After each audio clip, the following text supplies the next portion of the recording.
cair alguma coisa sobre o trabalhador, então tem essa bandeja. A gente tem uma proteção coletiva que é um guarda-corpo, tá? A gente optou por esse sistema por oferecer segurança mesmo, sabe? Realmente uma pessoa pode vir aqui, bater aqui com força, alguma coisa assim, se projetar aqui e não vai ter risco de cair ou de o sistema falhar. Porque a segurança não é produzir menos, não, nada a ver. A segurança é só, tem que ser vista como, ao mesmo tempo, nas fases da obra. Tem que ser estudada antes.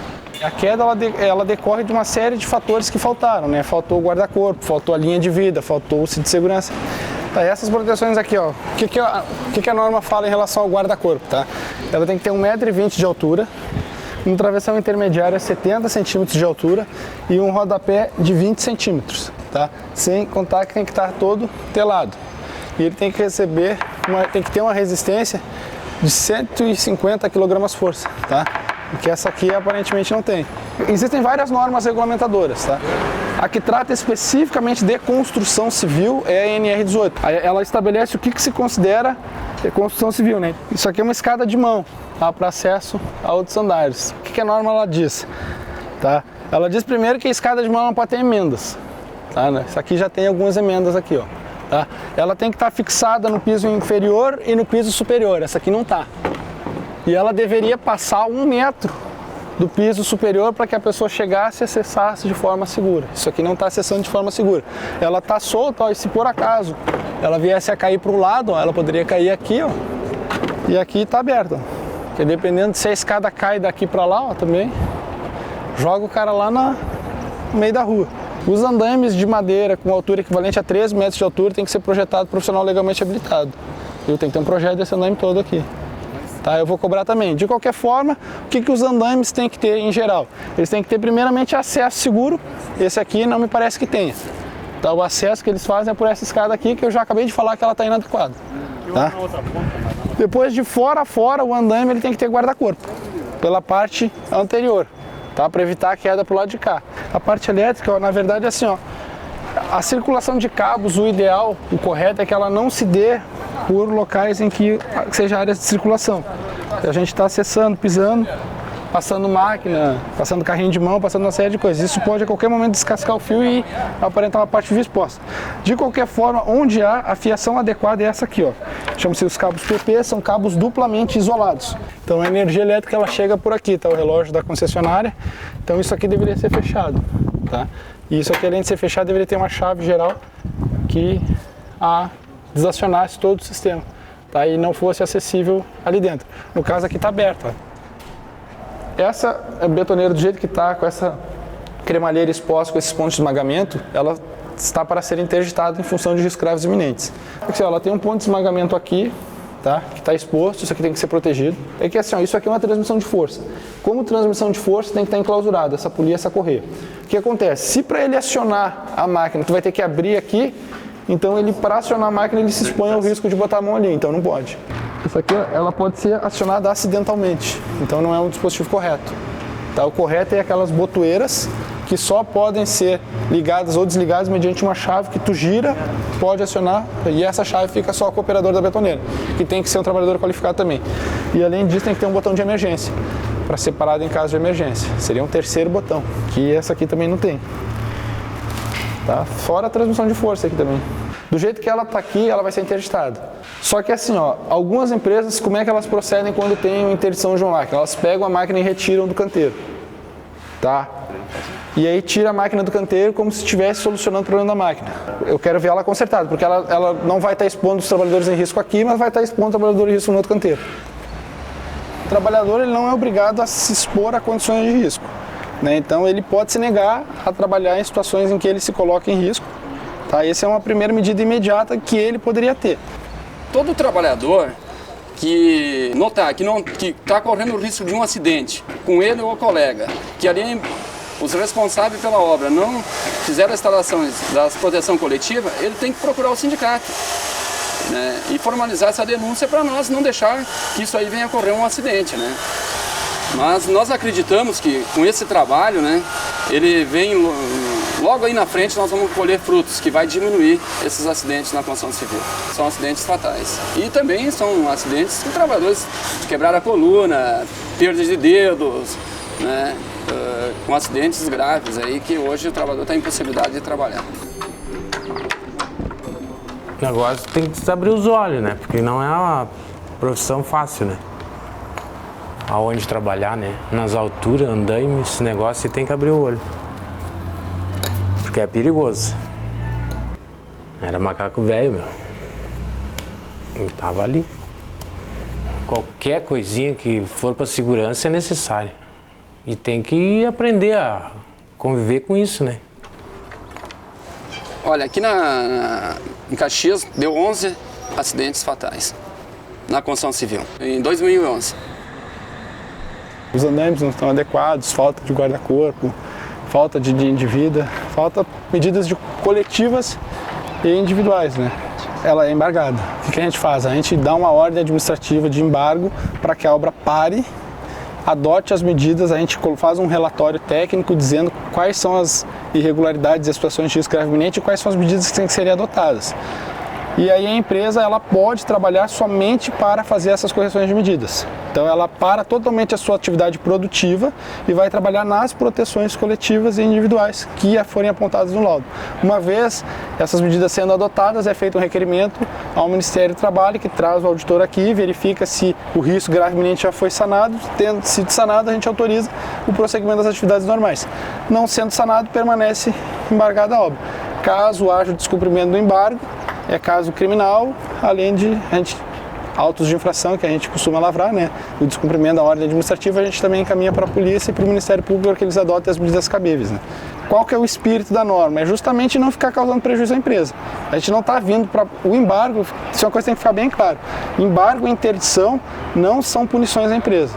Tá? Punição à empresa é auto de infração. Tá? O embargo e interdição, o que é? É uma medida administrativa tomada diante de uma situação de risco grave iminente. O trabalhador, a gente está vendo que vai cair. Aqui é um caso, estou vendo que o trabalhador está numa altura considerável, sem proteção coletiva, sem cinto de segurança, ou com cinto de segurança sem estar preso no local. Provavelmente, uma hora vai acontecer um acidente, ele vai cair. E em situações dessas, a gente dá uma ordem para, corrige e depois volta a trabalhar, sem problema nenhum. Meu nome completo é Luiz Carlos da Silva. Eu sou o mestre da obra, no caso, que toca essa obra. Somos em 3 sócios, temos uma pequena empresa aí. A gente está lutando aí, né, para conseguir evoluir, né, mas é difícil, o mercado não é fácil. Meu início foi como empregado, né? Faz mais de 20 anos que eu resido em São Marcos. É um tanto quanto difícil na questão financeira, né? Numa obra desse porte, tu manter tudo isso, o custo é muito alto, né?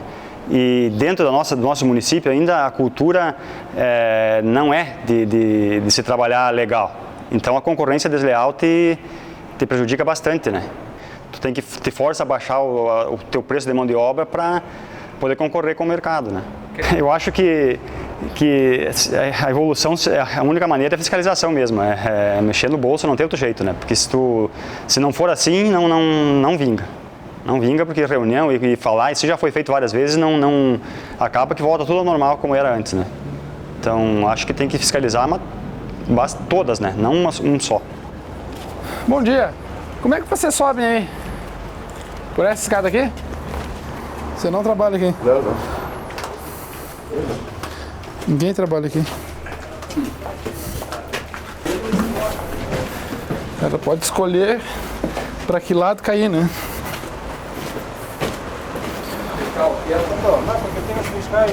Ministério do Trabalho. Ministério do Trabalho.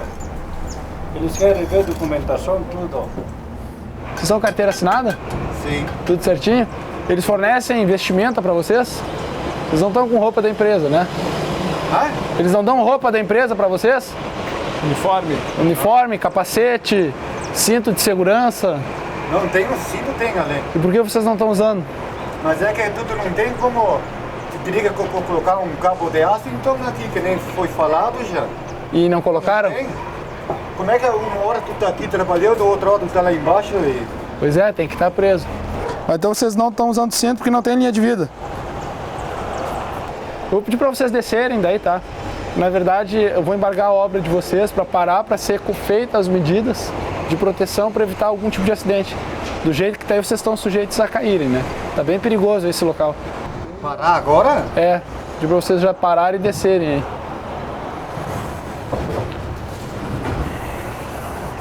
A serra circular, o que a norma exige? Ela exige que ela tenha uma bancada firme, que as faces laterais sejam fechadas, tá? Que a serra tenha uma coifa protetora para evitar tanto de o disco quebrar e voar no rosto da pessoa, quanto da pessoa ter acesso.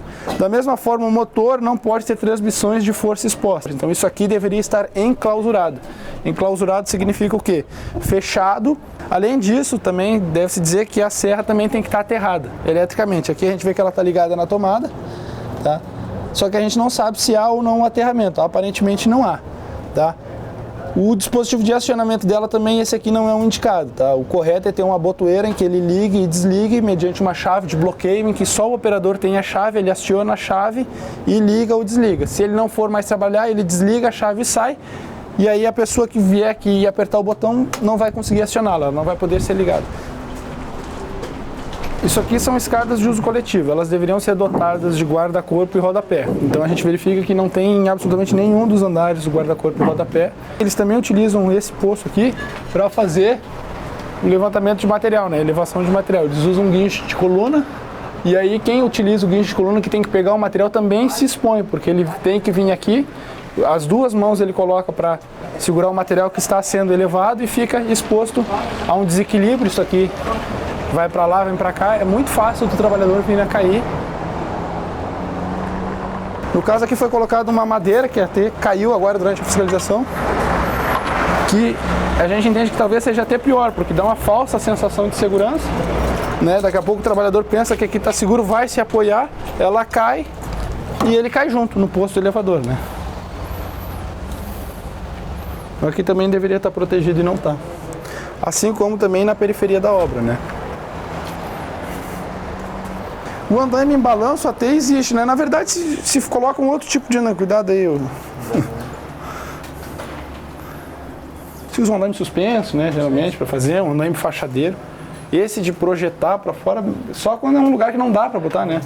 Eles usam com certeza para botar a madeira, subir em cima e fazer algum trabalho por fora, né? E projeto com certeza não tem disso daí também, né? Projeto seria o quê? Não é uma firula que o auditor pede só para pedir. Na verdade é para verificar qual é a capacidade de resistência que aquelas madeiras aguentam. Daqui a pouco sobe 1, 2, 3, cai o andaime, né? Porque não cabe, não aguenta. Isso aqui é outra situação bastante comum nas obras também, ó. É madeira com prego virado com o ponto para cima, ó. Isso também não pode, tá? Então a gente verifica que a organização, a limpeza e a desobstrução das áreas de circulação não estão muito boas nessa construção aqui, né? Outra coisa assim, ó, é previsto um tapume fechando o acesso de pessoas não autorizadas ao canteiro de obra. O canteiro de obra por si só é um local de risco, né? Então o correto, pelo menos a norma exige, é o fechamento de todo o canteiro com tapume. Tá? Aqui inclusive eles se deslocam lá, ó. Toda obra ela pressupõe a existência de bandejas, tá? É feita uma bandeja principal, chama-se bandeja principal, ela deveria ter o dimensionamento daqui, projetar 2,5 metros para frente e mais 80, uma inclinação de 45 graus, tá? Isso no primeiro andar. Depois, a cada 3 andares tem que ser feita uma bandeja chamada bandeja secundária, e o dimensionamento dela é um pouco menor.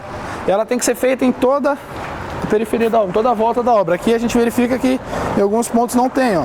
O objetivo dessa bandeja é justamente conter queda de materiais, né? Então ela deveria ser completamente fechada, ter uma resistência, claro que não é para o trabalhador subir aqui em cima, tá? E também deveria ser fechado, não deveria ter o acesso a ele. Isso aqui não é um guarda-corpo, uma medida de proteção contra quedas. Deveria ter o guarda-corpo aqui também. E ela deveria ser fechada. Você verifica que inclusive lá na ponta, ó, cai até um trabalhador entre a bandeja e a obra. A betoneira também está, né, no mesmo padrão das outras, né?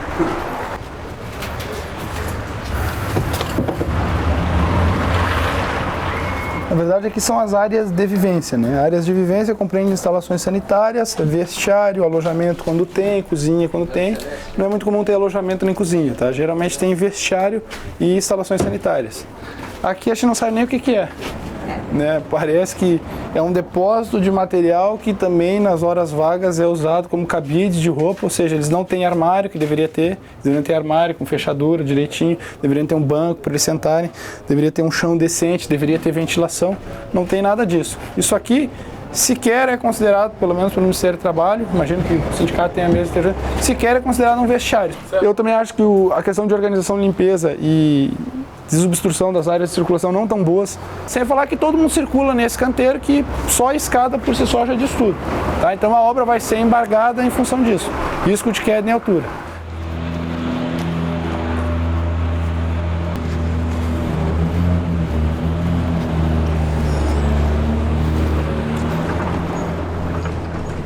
Tá, não, mas isso aqui é uma rua. Isso aqui é uma rua. É um beco aqui. Então vocês estão com a obra aberta, é isso? Sim. Qualquer pessoa acessa a obra livremente. É a entrada e saída do moinho. E da obra. Como é que eu subo lá onde é que eles estão lá? Rapaz, que perigo essa escada aí. Eu penso que não há um fator único, há uma série de causas e fatores que contribuem para que a gente tenha essa triste realidade que é o descumprimento das normas relativas à saúde e segurança. Penso que falta de conhecimento, mas o que prepondera, me parece, com esse boom econômico que nós estamos vivendo, né, é a ausência de percepção da importância do empresário em investir em saúde e segurança, ou às vezes a falta de tempo para que ele possa implementar as medidas, porque tem que se entregar a obra no prazo X, é a ausência de mão de obra qualificada, enfim, há um despreparo, um desrespeito à necessidade de se cumprir as normas relativas ao meio ambiente de trabalho. Meu nome é Rodrigo Maffei, eu sou procurador do trabalho, lotado na Procuradoria do Trabalho no município de Caxias do Sul. Isso aqui não tem risco de cair? Não. O dia todo ainda. Tem certeza? Sim. Não teria que escorar isso aí? Isso aí não mexe mais nem. Rapaz, vou pedir um laudo pra vocês disso aí, viu?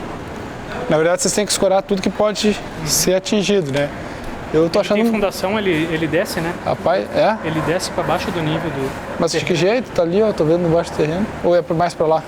Pro lado de lá era a balança, né? Que também é fundada. Acho que do lado de lá tu vai enxergar. Rapaz, isso aqui cair pra cá, ó. Já pensou? Lá em cima, lá, o que lá é uma fossa? Ali é a rede pluvial da rua. Da rua? Isso. Então, na verdade, aqui o que a gente pede? A gente pede um laudo do profissional legalmente habilitado dizendo que não há risco de queda disso aqui. Ele vai calcular o tipo de solo, como é que é o corte que é feito e vai dizer se está ou não estável ou qual medida tem que ser feita para ser estabilizado, né? Os trabalhadores da indústria da construção civil, eles têm os mesmos direitos que quaisquer outros trabalhadores. Só que assim, na prática, o que a gente constata, né? Que existe muito pouco investimento nas áreas de vivências para esses trabalhadores. Então, assim, o que são as áreas de vivências, né? São, por exemplo, sanitário, vestiário, local para refeições, água potável, lavatório para mãos com sabonete líquido, papel toalha, coletor de papéis com tampa, né? Porque, assim, se não houver esse investimento, nós vamos ter uma série de problemas de saúde. Meu nome é Simone Perlins, eu sou fiscal da Vigilância Sanitária e faço parte da equipe, então, que faz as